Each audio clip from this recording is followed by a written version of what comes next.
Hello दोस्तों, veterans नमस्कार।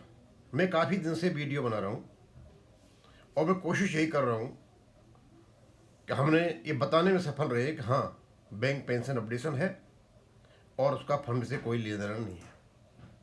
IBA ने झूठा हलफनामा दिया था। हम लगातार बता रहे हैं और अब तो मतलब हमारे काफ़ी लगभग लोग जान चुके हैं। मेरे एक किसी रवि रवि करके एक कमेंट आया, बड़ा गजब गजब का कमेंट था। और मुझे पता है रवि जी, आपको कैसे पता चल गया है कि भाई अब इकोनॉमिक्स पर ही बात करने वाला हूं? क्योंकि मैंने बताया था ना कि जो आपका अपडेशन होता है बेसिक पेंशन का, वो केवल और केवल आपकी परचेजिंग पावर बढ़ाने के लिए होता है। और परचेजिंग पावर जब बढ़ती है तो शायद सी बात है देश की आर्थिक प्रगति होती है, और ये इकोनॉमिक्स की चीज़ें हैं। और मैं इसी भी बात करने वाला था। अब मुझे पता नहीं यार कैसे सगुन आ गया कि दीवान सिंह जी अगला वीडियो जो बनाएंगे वो इकोनॉमिक्स में बनाएंगे। अब आपने जो कमेंट किया, पहले तो मैं ये लेता हूं, आप कहते हो सब बैंकर को मूर्ख समझते हुए क्या, और बाद में आप लिखते हो, बताऊंगा दूसरी चीजों को भी, बैंकर्स को इन सारी बातों का ज्ञान है। यानी बैंकर्स को पता था कि पेंशन अपडेशन है, उसके बावजूद भी 37-38 साल से बैंक पेंशनर्स पेंशन अपडेशन के लिए परेशान हैं। इनको पता था फंड का कोई भी पता जरूरत नहीं है, तब भी फंड थ्योरी का गीत गाया जा रहा है। अब क्योंकि फंड थ्योरी की जो किला बनाया था वो ढहरा है, तो इनको दुख हो रहा है। कहते हैं बैंकर्स को इन सारी बातों का ज्ञान है, खासकर आज की पीढ़ी के बैंकर्स को। मेरे रवि जी क्या कहना चाहते हो आगे? और अच्छे खासे पढ़े लिखे आते हैं आज के लोग, इकोनॉमिक्स समझते हैं। आपका सारा का सारा जो स्टेटमेंट है, भाई मैं तो ये मान के चलता हूं कि तुमसे बड़ा मूर्ख कोई नहीं है। मतलब इस सेंस में आपका समझा जाए, जो तुम ये बड़ाई मार रहे हो लंबी लंबी, तो मतलब आपने मूर्खों की उस श्रेणी में रख दिया जहां से मैं मतलब उसका एक्सपेंशन नहीं कर सकता। चलो दूसरी बात कर लेते हैं। आपने बोला इकोनॉमिक्स समझते हैं सारे के सारे। सर मैं तो बात करने वाला था, इकोनॉमिक्स इस देश का पूर्व प्रधानमंत्री मनमोहन सिंह से ज्यादा कोई नहीं जानता था। जब इकोनॉमिक्स समझते हो, आर्थिक व्यवस्था को समझते हो, आर्थिक व्यवस्था को आगे बढ़ाने के लिए लोगों की परचेजिंग पावर बढ़ानी है, तो सर ये बताइए कि आप लोगों ने बैंक पेंशनर्स की परचेजिंग पावर क्यों छीन ली? परचेजिंग पावर तो अपडेशन से होती है ना, डीए बढ़ाने से तो नहीं होती। और उसमें कई प्रकार के लोग हैं, एक दो नहीं है। 37-38 सालों में रघुराम राजन, पूरी पूरी आरबीआई की टीम बैठी हुई है। हमारे सारे बैंकों के सीएमडी बड़े बड़े पढ़े लिखे लोग बैठे, एमबीए करके बैठे हुए हैं। और मैंने देखा वाईबी रेड्डी, और क्या दम्बीर सुब्बा राव, अरुंधति भट्टाचार्य, बड़े बड़े इकोनॉमिस्ट थे। और इनको ड्यूटी दी हुई थी, भाई आप इस देश की आर्थिक प्रगति को आगे ले जाएं, आर्थिक स्थिति को सुदृढ़ करें। और आर्थिक स्थिति सुदृढ़ करने के लिए जरूरी है कि आप उनकी परचेजिंग पावर बढ़ाएं। अब जो सर्विंग एम्प्लॉयज हैं, केंद्र कर्मचारी, उनको तो 10 साल के बाद बढ़ती है परचेजिंग पावर। बैंक वालों की 5 साल के बाद परचेजिंग पावर बढ़ जाती है। अरे भाई ये बता दिया 37-38 साल से आप लोगों ने ये जो बेचारे सीनियर सिटीजन्स पड़े हुए हैं बैंकों के, इनकी परचेजिंग पावर क्यों छीन ली? क्यों नहीं इसको ठीक करने की कोशिश की? भाई रवि कुमार जी बताइए।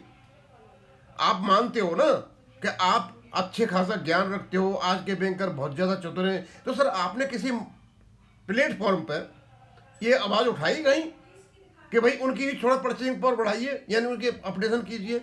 अब मुझे नहीं लगता आप किस लेवल पे हो। अब ये तो या तो आप कोई यूट्यूबर हो सकते हो, क्यों आपको बुरा लग रहा है कि मेरे यूट्यूब पर काफ़ी जानकारी आ रही है और काफ़ी यूट्यूब बन जाते हैं, इनकी पता नहीं कौन सी बड़ी कमाई हो रही है, तो ये हो सकते हो। या तो किसी क्या नाम है वेंकटाचलम के चमचे हो सकते हो, या किसी जो ये EIBRF के ये इनके लोग इनके हो सकते हो, या फिर आप बहुत ज़्यादा चतुर हो सकते हो।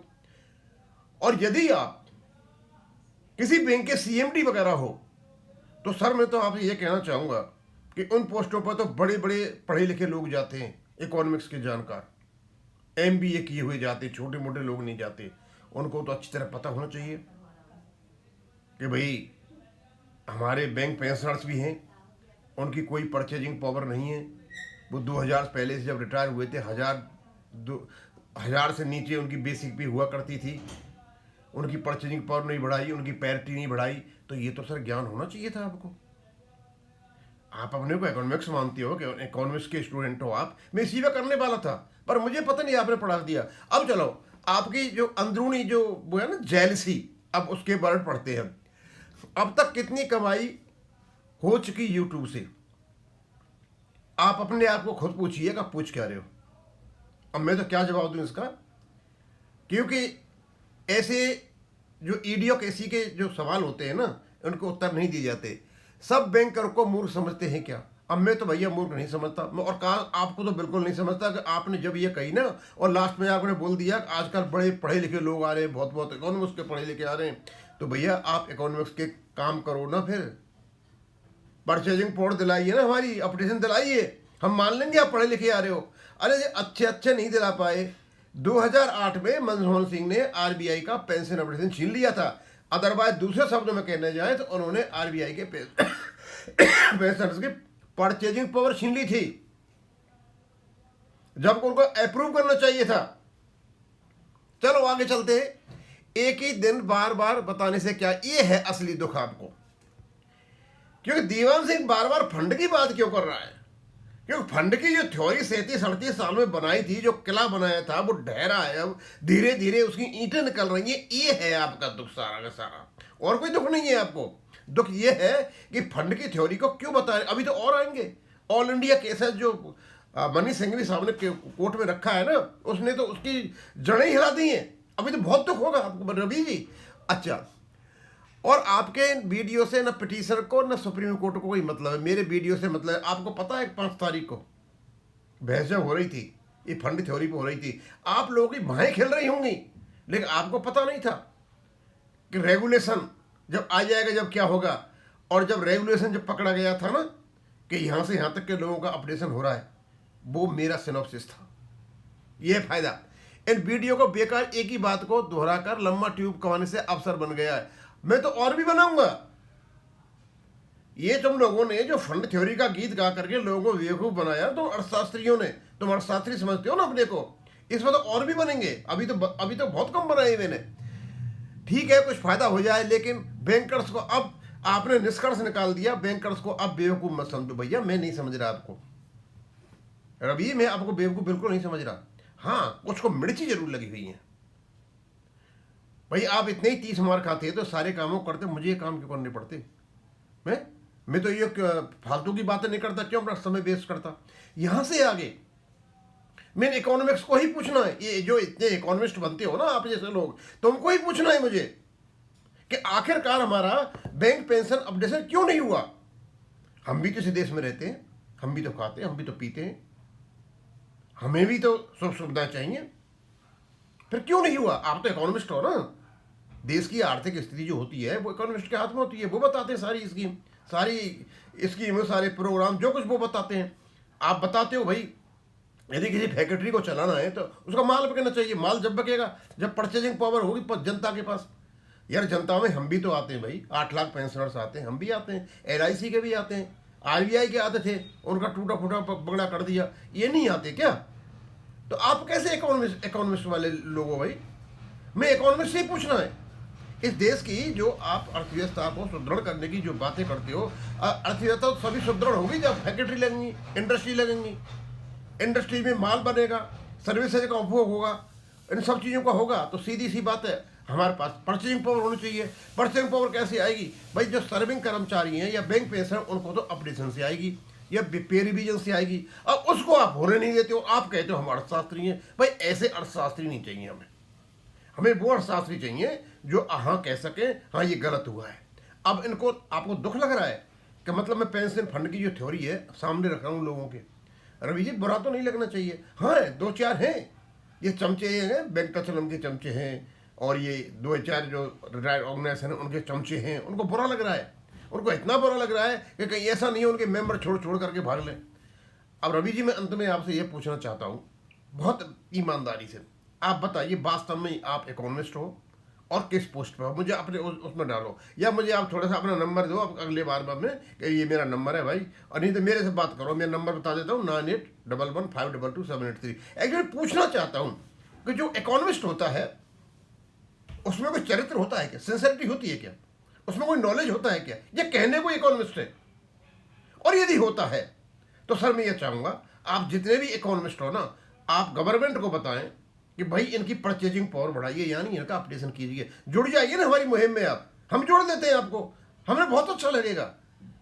अगली बार आप डालो तो आप गवर्नमेंट को लिखो कि हम इकोनॉमिस्ट हैं, हम देश की अर्थव्यवस्था को आगे ले जाना चाहते हैं, उसके लिए हमें उनकी परचेजिंग पावर बढ़ानी है। जब तक परचेजिंग पावर नहीं बढ़ेगी कंजम्पशन नहीं होगा, कंजम्पशन यानी उपभोग नहीं होगा सर्विस और गुड्स का, और जब तक वो नहीं होगा देश की आर्थिक प्रगति नहीं होगी। अब देश की आर्थिक प्रगति तब हो ना जब हम हमारा क्या नाम है, आप परचेजिंग पावर को बढ़ाओ।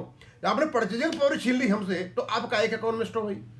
आप जैसा थर्ड क्लास इकोनॉमिस्ट मैंने तो कहीं देखा नहीं, अदरवाइज ये बात नहीं करते, ये सारी जो बातें हो रही हैं। और बैंकों में जितने भी बड़े बड़े पोस्ट पर सीएमडी वगैरह बैठे हुए हैं, या जिनके अभी मैंने ये नाम लिए हैं, सारे इतने पढ़े लिखे लोग हैं। ये एक्चुअली सवाल तो इनको उठाना चाहिए कि देश की अर्थव्यवस्था यदि आगे ले जानी है तो इनकी परचेजिंग पावर बढ़ाइए। और आरबीआई का तो मेन काम है, ये मौद्रिक नीति सारी आरबीआई बनाती है। अब मुझे पता नहीं आरबीआई में बड़े बड़े अफसर बैठे हैं, वो क्यों नहीं बात को उठाते, या डर लगता है, या फिर चाहते नहीं है, ठीक है मरने दो जो कुछ भी है। यानी आप कॉन्स्टिट्यूशन का सर्वनाश करें, हमारा सर्वनाश करें, बैंक का सर्वनाश करें, देश की अर्थव्यवस्था का सर्वनाश करें, और आप कहते हो अपने आप इकोनॉमिस्ट हो। ऐसे नहीं होते सर इकोनॉमिस्ट। इकोनॉमिस्ट को जानते हैं इकोनॉमिस्ट की क्या वैल्यू होती है, हम भी जानते हैं इकोनॉमिस्ट को, एक आम आदमी भी जानते हैं, किसान भी जानते हैं इकोनॉमी क्या होती है। अब मैं ज़्यादा हो जाएगा, अब ज़्यादा नहीं बढ़ा। थैंक यू, धन्यवाद।